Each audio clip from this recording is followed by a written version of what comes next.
Olá, o meu nome é Carlos Orives e sejam bem-vindos ao Oficina Podcast. Esta semana vamos falar com António Pedro Santos, que é especializado em fotojornalismo. Não percam esta conversa.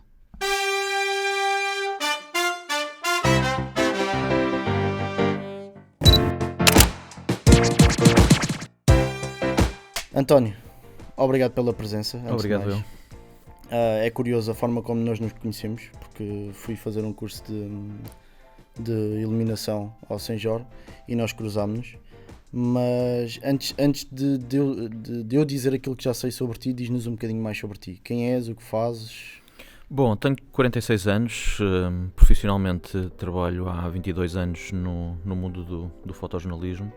Tenho a sorte de poder fazer aquilo que mais gosto, que é fotografar, que é estar envolvido no mundo do jornalismo, aquilo com que eu sempre sonhei profissionalmente.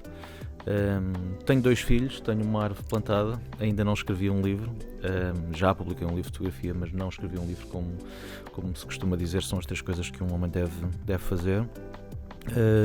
Sou formador, foi aí que nos conhecemos, no curso de iluminação e depois posteriormente de edição fotográfica, e aqui estou com muito gosto para conversar contigo. Obrigado, mais uma vez. A questão é que tu não começas literalmente pela fotografia, tu inicias a tua formação em comunicação, pelo gosto da escrita, e posteriormente tiveste de decidir se ias escrever ou se ias fotografar. Sim, eu sempre pensei que o meu futuro profissional, ou que a minha carreira iria passar, sabia que ia passar pelo mundo do jornalismo, das letras, mas sempre pensei que seria do lado escrito e não fotográfico.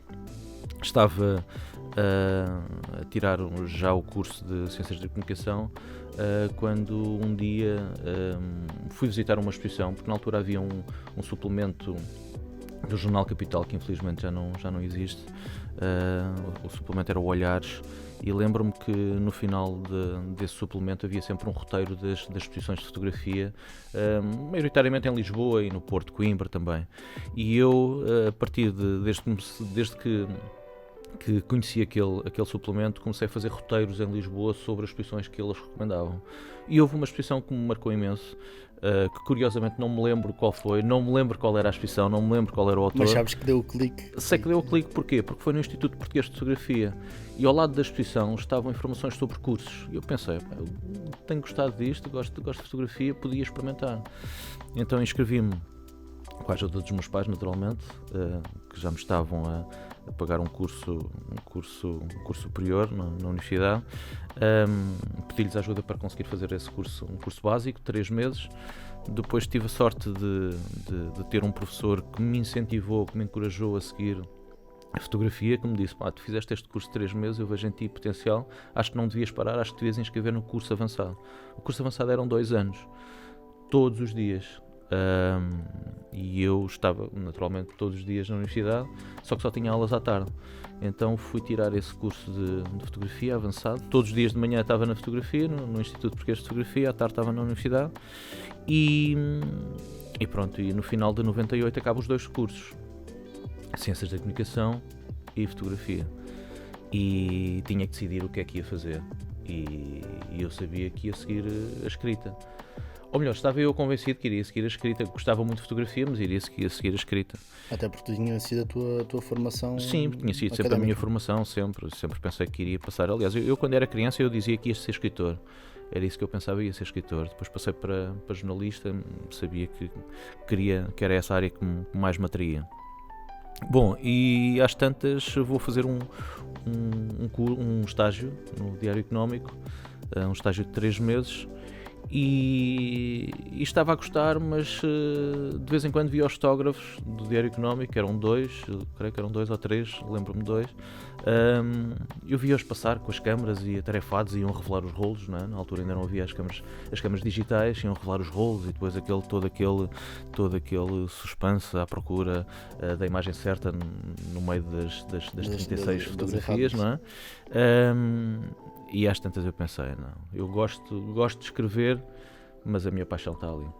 E pronto, e enverdei pela fotografia até hoje, se bem que ainda escrevo, se bem que gosto de escrever, e há muitas histórias que eu fotografo e escrevo, mas a minha paixão está na fotografia. Eu ia te perguntar essa questão do livro que já publicaste. Dizes que ainda não tinhas escrito, mas que já tinhas publicado. Sim. Conta-me um bocadinho mais sobre isso. Sim, isso foi um livro sobre a filigrana, foi em 2016.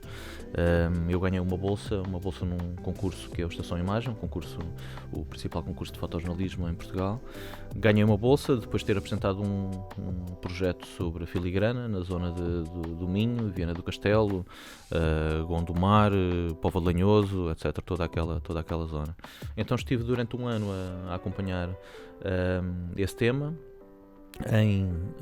em fábricas, em oficinas de artesãos, tudo o que tivesse a ver com a filigrana fotografei durante um ano, e depois no final desse ano a bolsa dava origem a um livro e a uma exposição que foi feita em Viana do Castelo. E é uma experiência, percebe-se que é uma experiência que te marca claramente esse Sim, porque acima de tudo eu defino-me sempre como um contador de histórias. Gosto muito de contar histórias, gosto de pegar num tema e de o desenvolver fotograficamente, gosto de procurar histórias e do desafio que é contá-las através da fotografia. E ter esse desafio durante um ano, com inúmeras viagens entre Lisboa e o Minho, e conseguir contar aquela história foi apaixonante, sim, foi muito interessante. Mas calculo que dentro dessa história grande do projeto da filigrana, que existam histórias mais pequeninas que se calhar te tenham marcado ou que te tenham deixado em situações menos boas ou até situações felizes. Lembras-te de alguma situação que... Há várias histórias curiosas e interessantes que tive a sorte de contar ao longo da minha carreira. Lembro-me, por exemplo, de uma história que descobri por mero acaso, uma história que fiz, que acompanhei com um atleta paralímpico, Alexandre Albornaz, e que teve o seu lado curioso pela forma como nós nos conhecemos. Nessa altura, nessa noite em que o conheci, tinha estado a fotografar durante bastantes horas as marchas populares na Avenida Liberdade para o Diário de Notícias, desde as 8 da noite, lembro-me, mais ou menos até às 3 da manhã.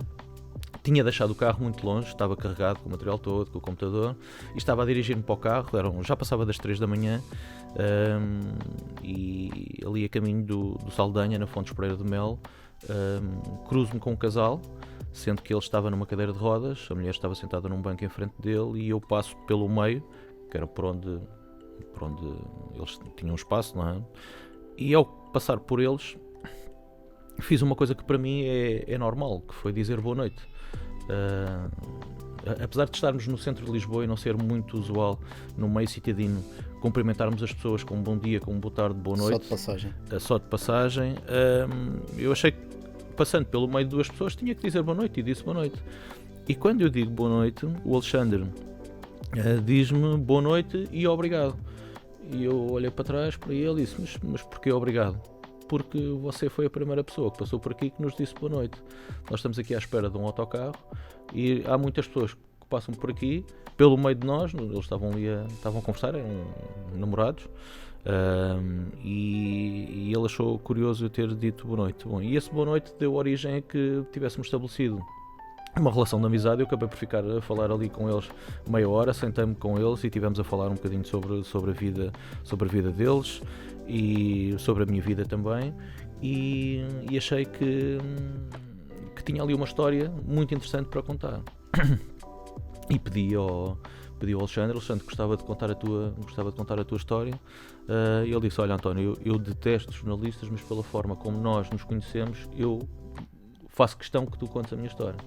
Então durante algumas semanas, alguns meses, eu acompanhei a vida dele.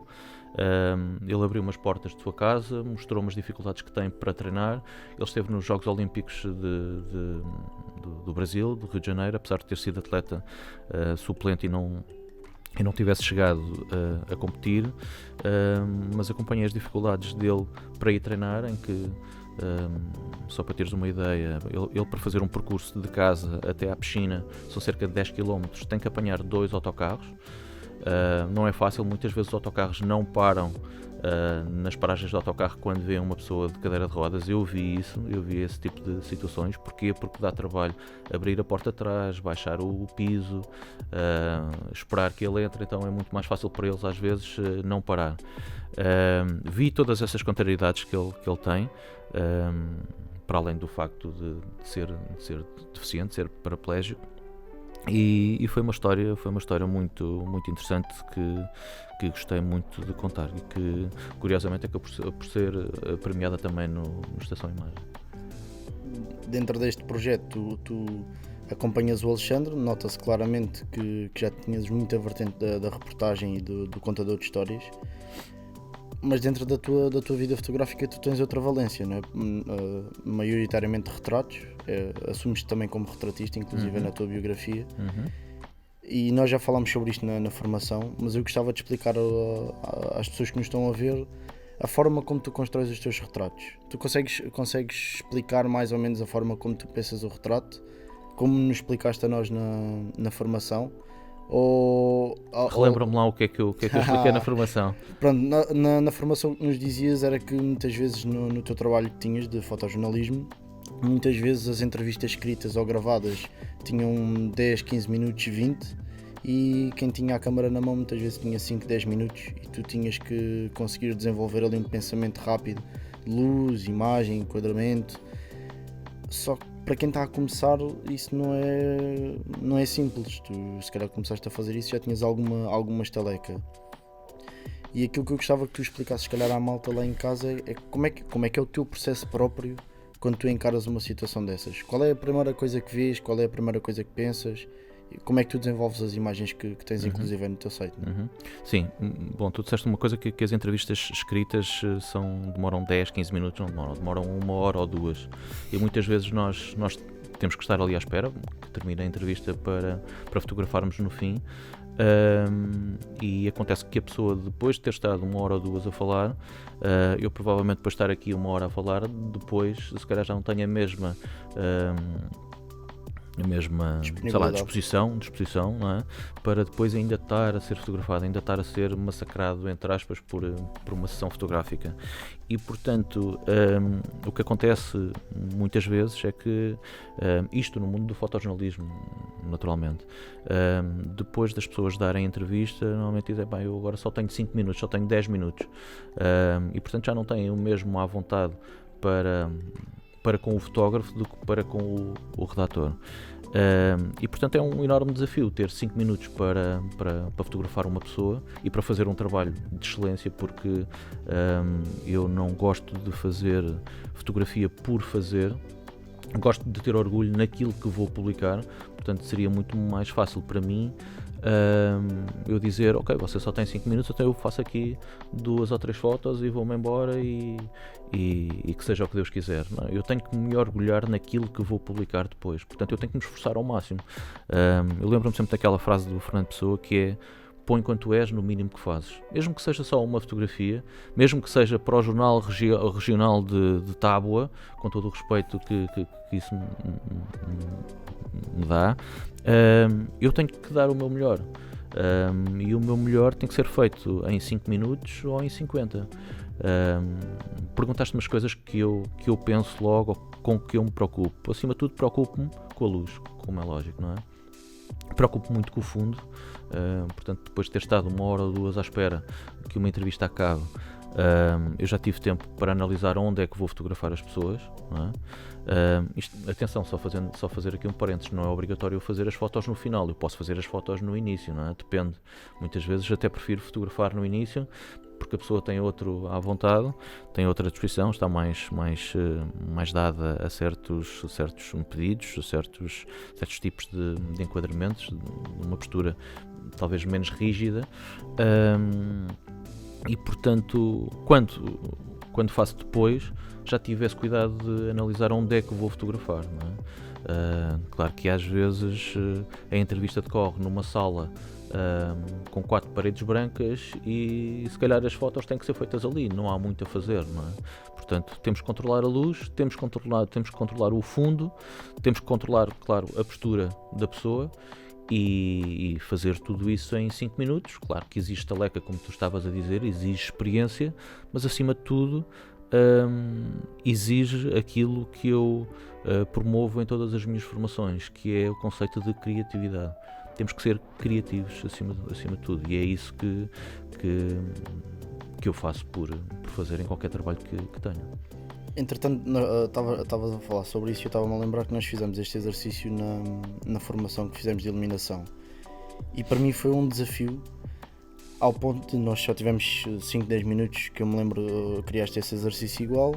Tínhamos uma sala que até, por acaso até era bastante escura, e tivemos que fotografar e fazer um retrato que fosse minimamente original. E eu lembro-me de uma coisa que tu me disseste e eu nunca mais me esqueci por causa dessa preocupação, que foi, eu fotografei-te com um projetor da Epson na mão, não sei se te lembras. E para mim aquilo era um sinal de formação, de ensino, e eu quando cheguei à sala, uma das coisas que tu me disseste foi, eu pareço um publicitário da Epson dos projetores. E eu acho que dentro do fotojornalismo há sempre espaço, embora tu tenhas que contar a história, tem que haver também espaço para esta criatividade e se calhar para a preocupação que tu vais passar a mensagem a quem está a ver. Isto leva-me aqui a outro pensamento dentro de outros projetos que tu já fizeste, que nós já vamos falar sobre eles, que é, quando tu vais fotografar um projeto em específico ou uma notícia em específico, tu preocupas-te com a mensagem ou a forma como a mensagem vai ser passada, ou trabalhas em apoio com o texto?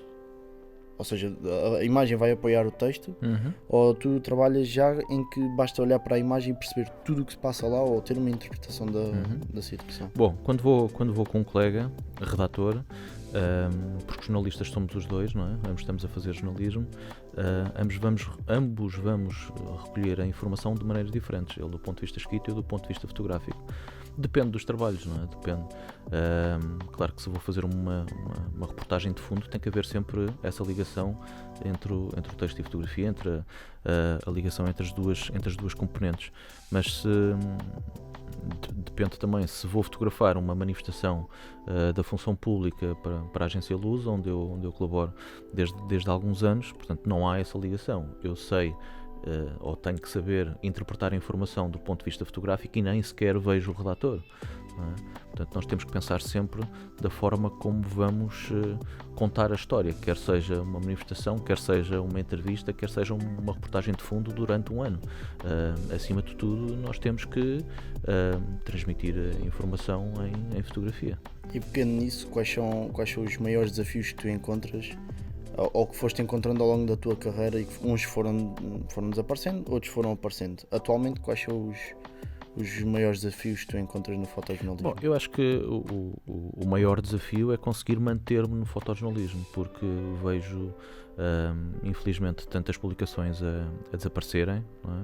Tantos colegas fotojornalistas a deixarem de ter trabalho, bons fotojornalistas que tiveram que enverdar por outras áreas ou pela área mais empresarial, ou mesmo pessoas bons fotojornalistas que tiveram que abandonar a fotografia e procurar outro tipo de saídas profissionais. Eu penso que esse é o maior desafio para mim. Eu estou na Agência Luz a colaborar de uma forma regular e permanente há 4 anos.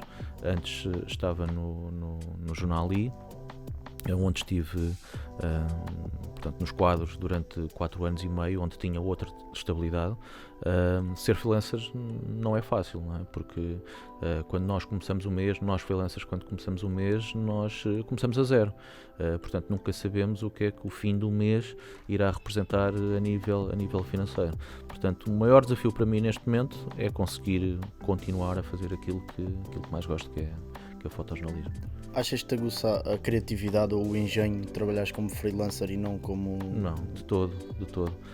Voltando atrás àquilo que eu estava a dizer, põe quanto és no mínimo que fazes, quer esteja a fazer um trabalho para a Agência Lusa, quer esteja a fazer para a Reuters, quer esteja a fazer para o Jornal Regional de Taba, não é? Como estava a dizer. A criatividade, o meu foco, o meu empenho, o meu profissionalismo é igual sempre, ou tento naturalmente que seja sempre. E como é que é a relação com os colegas quando todos tentam apanhar o mesmo momento, muitas vezes até do mesmo ângulo, e quase que se batem, entre aspas, né? Com o equipamento. Depende, há aquelas situações muito complicadas, não é? Em que há uma grande afluência de câmaras de televisão, não é? De fotógrafos. Atualmente temos um grande problema, nós enquanto fotojornalistas lidamos com algo que dificulta o nosso trabalho, que são os microfones das rádios e das televisões. E muitas vezes nós estamos a fotografar algo e só vemos microfones à frente, não é? Porque os colegas, claro que cada um de nós está a fazer o seu trabalho, mas não é fácil quando eu tenho que fotografar a ti e quando de volta só tenho microfones junto à tua mão, dificulta um pouco. Mas voltando atrás, esqueci-me da pergunta, desculpa. Estava-te a perguntar como é que é a relação com os como é que é a relação? É curioso dizeres isso, ou essa questão, porque depende. Imagina que estamos à espera da chegada no aeroporto de Barack Obama, imagina. E estamos ali 10 fotógrafos, e estamos ali 10 operadores de câmara das televisões, e estão ali mais não sei quantos redatores de jornais, etc. Eu costumo dizer que antes da ação começar, somos todos amigos. Quando a ação começa, não há amigos para ninguém. Porque estamos todos, claro que com respeito, não é? Mas estamos todos, eu já não vejo se é o meu melhor amigo que está ali ao lado, eu não vejo se é o meu irmão, se é o meu pai que está ali, eu quero garantir a foto, não é? E portanto, com respeito, não dou pontapés, nem dou cotoveladas, nem andamos ali ao soco, naturalmente, mas aí é o salve-se quem puder, todos têm que garantir a foto, e aí ficamos como que obcecados com aquilo que estamos a ver através da nossa câmara, e só queremos conseguir o melhor registro possível, não é? Claro que depois, quando aquilo acaba, somos todos amigos outra vez e perguntamos: correu tudo bem, toda a gente conseguiu a foto, ok, mas não há forma de ser amigo em situações como essas. Ainda há aquele peço desculpa por ter dado uma cotovelada ou ter passado numa rasteira, ou isso normal, é completamente normal. É normal se isso acontecer. Não é? Se isso acontecer, eu uma vez lembro-me, há uns anos, não sei se tu te lembras, depois do Mundial da Coreia, em que o João Pinto agrediu um jogador, lembras-te? E depois ele foi suspenso, teve que ir à FIFA ou à UEFA, já não me lembro, creio que à FIFA, e lembro-me, na altura trabalhava no jornal A Bola, calhou-me a mim ir fotografá-lo à saída do aeroporto, e aquilo foi de tal forma caótico que eu acabei por cair. Acabei por tropeçar nos cabos das câmaras de televisão, acabei por cair, não estraguei o material, felizmente, que essa é a nossa preocupação sempre, não estragar o material. Mas podes partir um braço, partir um objetivo mas é que o objetivo não. E acabei por cair, acabei por tropeçar, acabei por ser pisado e toda a gente continuou e eu fiquei ali e tive que me levantar e ir atrás. Agora, se houve maldade na forma como eu tropecei ou se tropecei por algo, não acredito, não é? É uma questão de resiliência. São ossos de ofício. Conselhos para quem queira começar ou iniciar uma pseudo-carreira no fotojornalismo? Acho que o maior conselho que posso dar é ser persistente, é ser ambicioso e é nunca baixar os braços perante as adversidades. Não é fácil hoje em dia se ingrar no mundo do fotojornalismo, é muito complicado. Porquê? Porque são muito poucos espaços, são muito menos publicações do que antigamente. Por exemplo, no Jornal Público, onde antes na redação de Lisboa estavam cerca de 10, 12 fotojornalistas, agora estão 3 ou 4.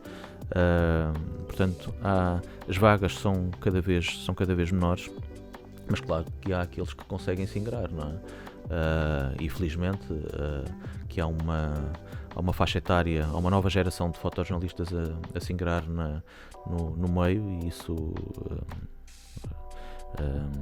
faz-me feliz, gosto de ver isso, gosto de ver os novos talentos, gosto de ver gente empenhada, gente ambiciosa, gente criativa, e lá estou eu a batalhar na palavra criatividade, porque acho que esse é o sucesso, é com base na criatividade que nós diferenciamos o nosso trabalho dos outros, e quem não é criativo não consegue chegar lá à frente. Tens alguma coisa que te alimenta a criatividade? Eu acho que o que me alimenta a criatividade é estar permanentemente informado e estar permanentemente alerta em relação ao que os meus colegas fazem, colegas que conheço e que não conheço. Acompanhar a atualidade não só do ponto de vista fotográfico, mas do ponto de vista informativo, do ponto de vista televisivo, ver exposições, ver cinema, ler livros. Essas são as coisas que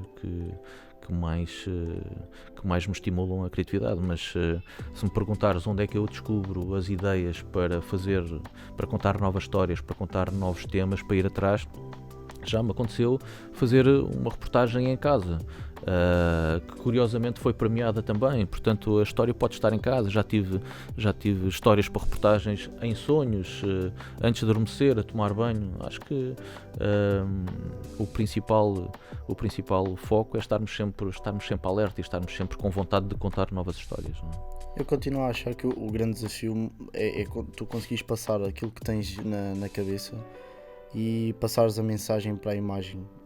Eu utilizo sempre este exemplo, aquela questão da Epson. Eu tinha uma ideia, tinha uma mensagem que queria passar, tu reviste a imagem e nada tinha a ver com aquilo que eu queria passar. Para mim, que sou novo na fotografia, relativamente novo, eu acho que é um desafio ainda encontrar esse caminho, porque eu acho que é aí que tu tocas e é aí que tu crias a tua imagem, é quando consegues atingir isso. E mostraste-nos projetos que fizeste. E eu gosto bastante dos três, embora haja um que eu tenho mais curiosidade de que me expliques mais a fundo, que foi, tu foste fotografar a prisão de Caxias, nomeadamente à zona do hospital. Como é que surgiu a possibilidade de tu fazeres um projeto deste género? São sítios fechados, são sítios onde é necessário ter contactos, acesso, experiência para lá chegar. Poucos são aqueles que têm não é capacidade, mas hipótese de o fazer. Como é que tu chegaste a este projeto? Para mim do site de retratos é talvez aquele que me toca mais, é aquele que eu tenho mais curiosidade. Bom, como eu dizia há pouco, as histórias surgem-me naturalmente, tal como surgem a qualquer um que esteja alerta, como eu tinha dito anteriormente. Esta história do hospital de Caxias resulta pela conjugação de dois fatores. Um deles, eu vivia em Caxias, na altura, passava pelo hospital prisional todos os dias, e o outro fator é, na altura, trabalhar no jornal Li, um jornal que me marcou imenso, onde nós tínhamos total liberdade para contar as histórias, quer do ponto de vista escrito, quer do ponto de vista fotográfico, quer do ponto de vista gráfico, ou seja, da forma como elas saíam em papel. Eu, na altura, era editor de fotografia do jornal e, portanto, sabia que tinha liberdade para poder contar as histórias da forma que quisesse. Do ponto de vista fotográfico, tínhamos uma secção de paginação extraordinária e o I, para quem não sabe, foi considerado, pelo menos durante 2 vezes, o jornal mais bem desenhado do mundo durante 2 anos. Era um jornal formidável onde tudo podia acontecer e, portanto, nós estávamos permanentemente alerta pela descoberta de novas histórias. E como é que eu consegui entrar no hospital prisional? Foi relativamente fácil, portanto, consegui o contacto da administração do hospital, apresentei-me, portanto, disse ao que ia, o que é que queria fazer. Portanto, queria fazer uma reportagem não queria lá ir um dia só, queria ir durante vários dias, queria acompanhar aquela rotina dos detidos no hospital. Tive talvez 2-3 meses a fazer mas não todos os dias. Mas não todos os dias, mas se calhar todas as semanas ia lá uma vez. Bom, consegui então explicar qual era o projeto, tive uma reunião com o administrador, deram-nos total liberdade, podíamos andar, eu e uma colega, podíamos andar ali nas instalações do hospital com relativa à vontade. Éramos sempre acompanhados por um guarda prisional, mas com liberdade, que não nos controlava o movimento, nunca nos disseram, olha, isso não pode fotografar, isso não pode fazer. Sabíamos como é que queríamos contar a história e foi relativamente fácil, foi tranquilo, apesar de estar a lidar com pessoas detidas, muitas delas há muitos anos. foram histórias incríveis que nós descobrimos, pessoas que tinham problemas nos seus estabelecimentos prisionais, situações violentas, e que algumas vezes, para fugir a essas situações, engoliam, e isto é verdade, engoliam por vezes pilhas, engoliam lâminas de barbear, e muitas outras coisas. Para quê? Para ficarem doentes, para precisarem de cuidados médicos, e aí eram transferidos para o Hospital Prisional de Caxias.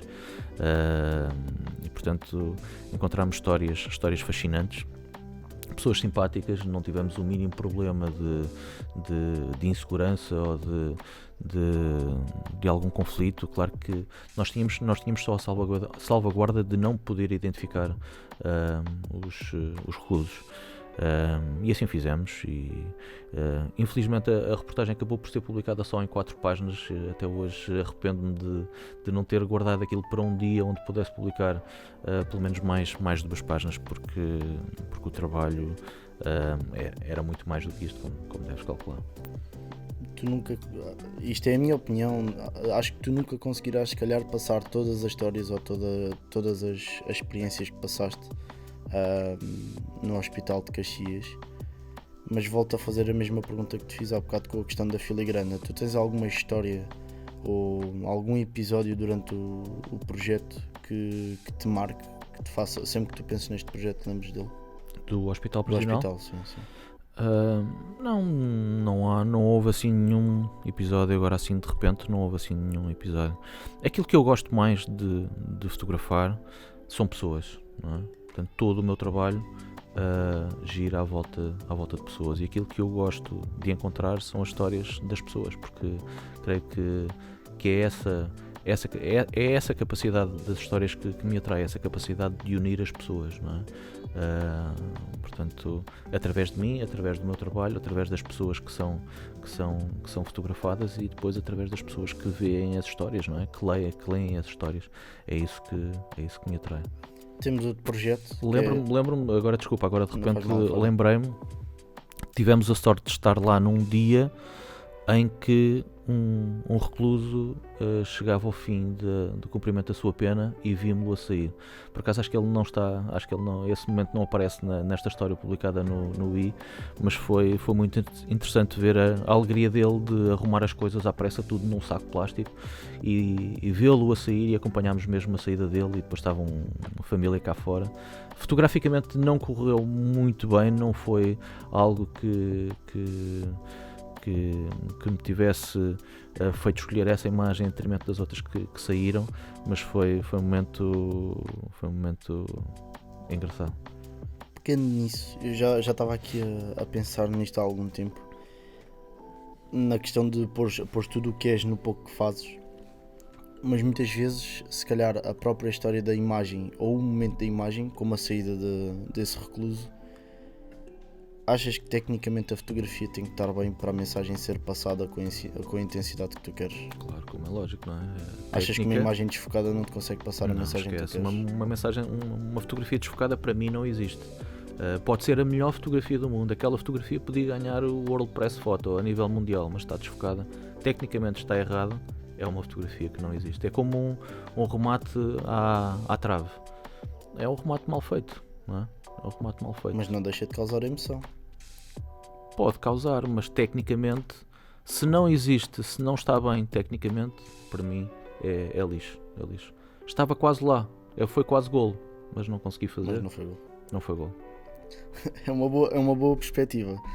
Em relação a outros projetos que tu tens também no site, e vou já fazer aqui o disclaimer para a malta que nos está a ouvir, pode ir ao teu site, né? antoniopedrosantos.pt.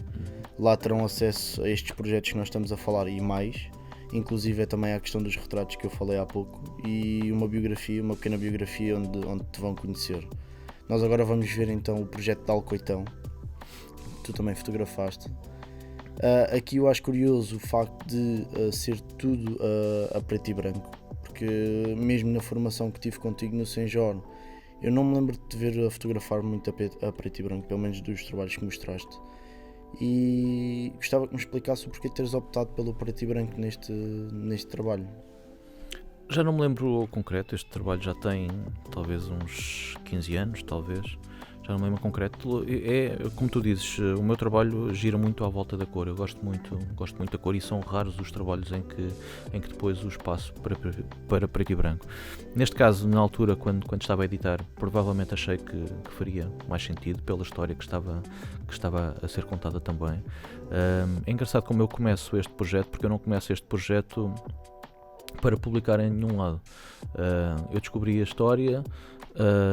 Lá está, mais uma vez contactei a administração do centro de Alcoitão. Estava a fazer este trabalho com um colega freelancer também. Na altura eu era freelancer, portanto foi antes do I.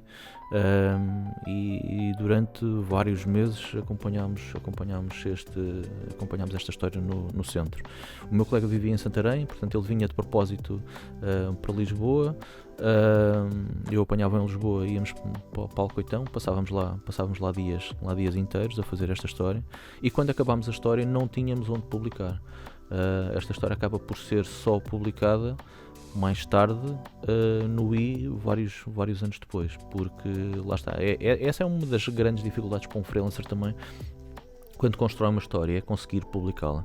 E hoje em dia acaba por ser muito difícil, por haver poucas publicações que o façam, que ainda publiquem reportagens. Acaba por ser muito complicado quando nós investimos o nosso tempo, investimos o nosso dinheiro atrás de uma história, com tudo o que isso exige, não é? O tempo e a nível financeiro, e depois a luta que é para conseguirmos publicar. Na altura não conseguimos publicar em lado nenhum, e como disse, só passado alguns anos, sei lá, talvez uns 3 anos depois, 2, 3, 4 anos, é que consegui publicar esta história. Lá está, porque eu trabalhava no I e porque foi fácil para mim, estando lá dentro, conseguir publicar. Não sei se respondi à tua palavra. Sim, pergunta. Iniciaste com a resposta e depois alongaste para outros pontos interessantes, que é o facto da dificuldade de publicar coisas. Eu não sei se é uma questão geral, se é a questão do nosso país em relação a ser pequeno, mas tenho notado que cada vez mais há menos reportagens de fundo com mensagem. E eu, quando olho para este trabalho, para além de estar ligado também à minha área académica, consigo perceber a dificuldade do dia-a-dia, problemas que existem em Alcoitão no dia-a-dia, e eu acho que para mim não é tão impactante como o de Caxias, porque é uma realidade que eu desconheço mais, a de Caxias, mas acho que é uma história que está bem construída, porque nós conseguimos perceber o dia-a-dia do que se passa lá dentro.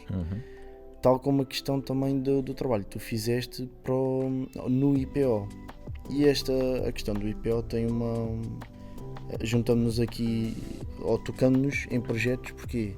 Porque eu, desde que fiz a formação contigo e depois também com o Flávio antes da tua, eu tenho tentado desenvolver um projeto que é fotografar 365 dias. Não publicar uma por dia, mas fotografar os dias especiais. E há um deles que é o dia do cancro. E eu sempre que penso em fotografar o IPO, penso na dificuldade que é entrar lá e perceber se as pessoas aceitam que tu fotografes um momento tão frágil delas. Porque uma coisa é quando tu estás na rua, tens um acidente, vais lá, tens que fotografar. Outra coisa é tu estás num momento tão frágil, tão desprotegido. Como é que tu conseguiste lidar com isto? É que até a tua própria sensibilidade também é posta em jogo, não é? Como é que tu lidaste com este projeto? Não foi um trabalho fácil, foi um trabalho bastante complicado, como podem imaginar.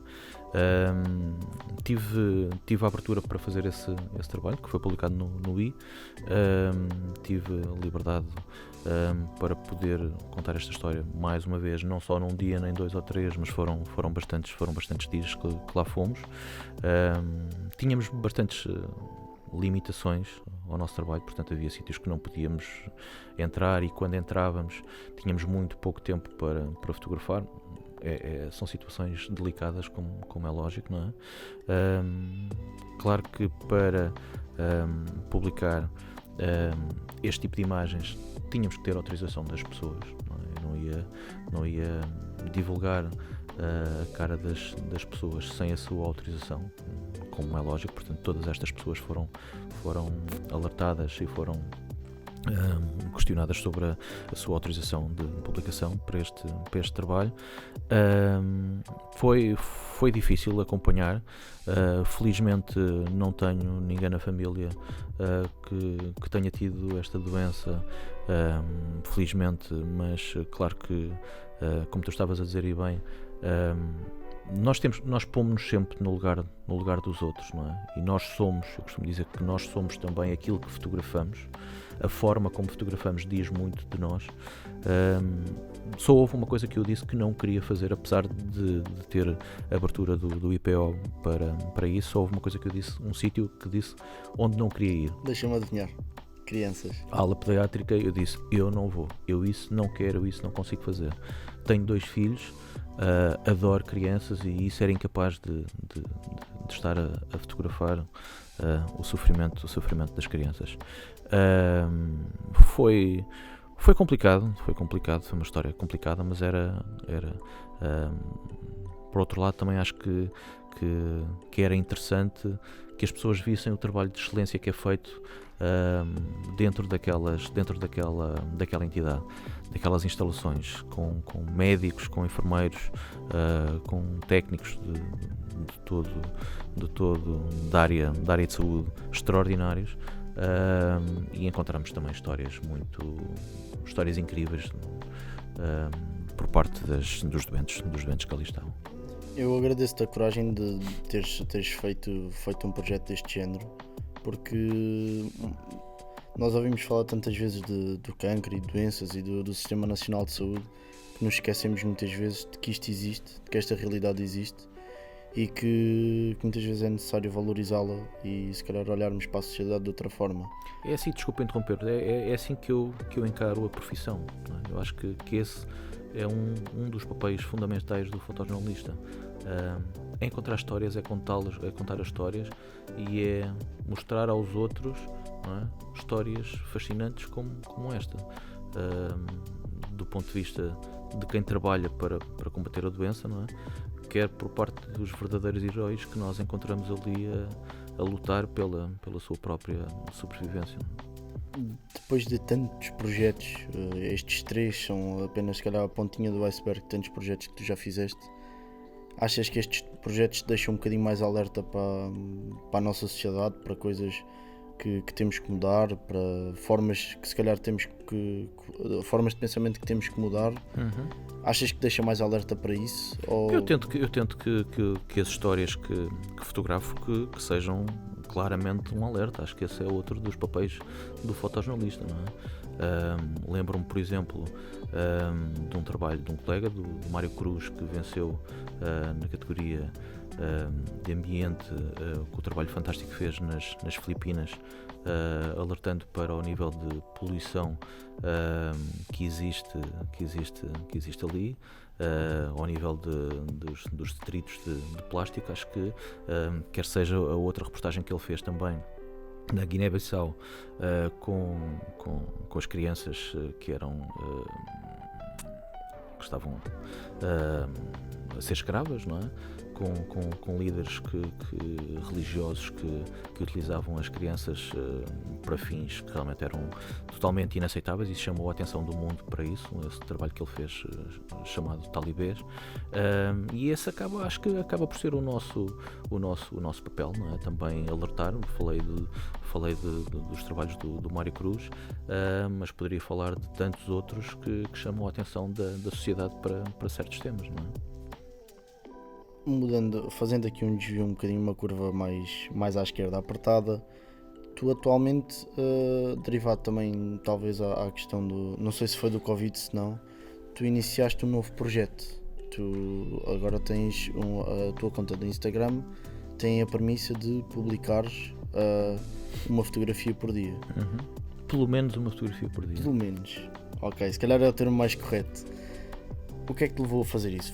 Sentiste a necessidade que precisavas de todos os dias arranjar uma nova forma de fotografar? Aconteceu no final do ano passado, em que de repente vi aquilo que tinha publicado no Instagram durante todo o ano, portanto durante 2019, e faço a ressalva que eu no Instagram só publico fotos tiradas com o iPhone, não ponho fotografias tiradas com câmera. Para mim o Instagram é telemóvel, o que faço com a câmera é para outros sítios, portanto aquilo acaba por ser um bocadinho, não vou dizer uma brincadeira no sentido pejorativo, mas para mim é a fotografia no seu estado mais puro, e aquilo que eu gosto de fazer mesmo é a fotografia de rua, e aquilo que podem encontrar no meu Instagram será um bocadinho sempre à volta disso, da fotografia de rua. E entretanto perdi-me, desculpa. E entretanto, no ano passado, ao ver realmente o que tinha publicado, lembro-me que publiquei cerca de 100 e poucas fotografias, e pensei, eu sou fotojornalista, como é que eu só publiquei 100 e poucas fotos? Não, eu tenho que fotografar mais, eu tenho que, digamos, obrigar a fotografar mais, não de um ponto de vista profissional, não é? Mas de um ponto de vista pessoal, porque aquelas fotografias eu não as vendo, portanto não retiro qualquer benefício financeiro daquilo, faço aquilo por prazer. Então obriguei-me a mim mesmo, foi uma das obrigações que criei, dos desejos para 2020, foi pelo menos uma foto por dia tenho que publicar no Instagram. Há dias em que publico mais, mas ainda desde dia 1 de janeiro ainda não deixei de publicar uma foto, sendo que é proibido ir ao arquivo. Proibiste literalmente? É proibido ir ao arquivo, não posso ir ao arquivo. É tudo do dia. Por exemplo, eu hoje, não são todas do dia, mas por exemplo, imagina que eu hoje consigo 2 situações, amanhã posso publicar a foto que fiz hoje, mas não vou publicar uma foto que não tenha sido tirada em 2020. Mas este projeto inicia no final do ano passado, mas tu quando fizeste a formação connosco já tinhas um projeto que eu achei bastante cómico / interessante, que é o Square with a Kiss. Consegues explicar esse pseudo-projeto? Tal como se costuma dizer, todos os malucos têm a sua mania, têm a sua tara, não é? E a minha mania, por assim dizer, são os beijos de pessoas anónimas que apanho na rua. Gosto muito, já há muitos anos que gosto de apanhar esses instantâneos. Aliás, todo o meu trabalho no Instagram gira à volta desses instantâneos, não de coisas, como dizer, preparadas, encenadas, mas deriva muito disso. Então houve uma altura que comecei a ver que realmente já tinha muitos beijos, já tinha um portfólio enorme de beijos, e pensei em criar essa conta no Instagram, que se chama então Square with a Kiss. São pessoas anónimas que eu fotografo na rua, e eu acho que aqui se aplica também uma palavra de um formando que tive, creio que não foi teu colega, o Rodrigo Ferreira, que ele uma vez disse uma coisa na minha formação que eu passei a copiar com a autorização dele, que é: há determinadas situações na rua em que nós temos que fotografar primeiro e pedir desculpa depois. Portanto, há pessoas que não gostam de ser fotografadas, mas se nós não fotografarmos antes, nós não vamos ter aquele instantâneo, não é? A pessoa até nos pode autorizar, ok, então você pode fazer foto, mas quando vão fazer outra vez, já não tem esse sentido de instantâneo, não é? Que a fotografia de rua... Já nem tem a mesma intensidade. Já não tem a mesma intensidade, já não é a mesma coisa. Portanto, eu adoro essa expressão, que é: primeiro fotografamos, depois pedimos desculpa. E, portanto, neste tipo de situações, nos beijos, eu só publico depois da autorização das pessoas, porque imagina que estaria a fotografar um casal de amantes. Poderia complicar a vida a algumas pessoas, e não é de todo o meu objetivo com este projeto. Onde é que nós, para além do site antoniopedrosantos.pt, onde é que podemos encontrar o nome de Instagram? O Square with a Kiss é a conta de Instagram, e o teu outro Instagram é só António Pedro Santos, sim. Para além disso, no LinkedIn também estou no LinkedIn, onde também gosto muito de escrever, de contar casos reais da minha profissão, casos do dia-a-dia, histórias do dia-a-dia. É onde dou mais liberdade à minha veia mais de redator. Então, malta, não se esqueçam, tudo a seguir, vão ver os projetos, vale a pena. Eu conheci numa formação e tenho seguido quase sempre o António. São projetos que valem a pena. Obrigado por me teres ensinado aquilo que me ensinaste na formação no São Jorge, porque Muitas vezes eu tenho esta conversa com o Inês, quando nós nos sentamos a ver as fotografias. Nós já tivemos várias conversas sobre isso, inclusive com a questão depois do curso de edição, que nós somos obrigados a ter que escolher as fotos que nos contam uma história. E eu acho que isso foi uma mensagem que tu passaste, pelo menos para mim, de uma forma acertada e consolidada. E ia-te pedir que nos mostrasses quais foram os objetos, porque o António trouxe 2 objetos e não só um. Quais foram os objetos que trouxeste e quais são as histórias associadas a eles? Sim, trouxe naturalmente a minha câmara fotográfica, que utilizo não de um ponto de vista profissional, não é com esta câmara que portanto trabalho para a agência Luz e que faço as minhas reportagens, mas é a câmara que eu utilizo para fotografar na rua. Quão engraçado seria se tu fizesse o teu trabalho para a agência Lusa, fora os aspectos específicos, com essa câmara? Achas que eles lá iriam dizer, olha, faz diferença, não faz diferença? Ao nível da qualidade faz um bocadinho de diferença, não é? Faz um bocadinho. Outra tem, portanto, a Canon que eu utilizo, o Mark IV, tem outro tipo de resolução e outro tipo de vantagens, claro que sim. Mas esta eu utilizo de uma forma brincadeira para brincar na rua, para além do telemóvel, com que fotografo muito para o Instagram. O outro objeto que eu trouxe foi o livro que estou a ler agora. Eu não sou viciado em leitura. Passa-me só o livro, claro assim mostra ali para a câmara. Oi. Tenho que ter sempre um livro na minha mesinha de cabeceira, tenho que ter sempre muitos livros, muitos jornais, muitas revistas.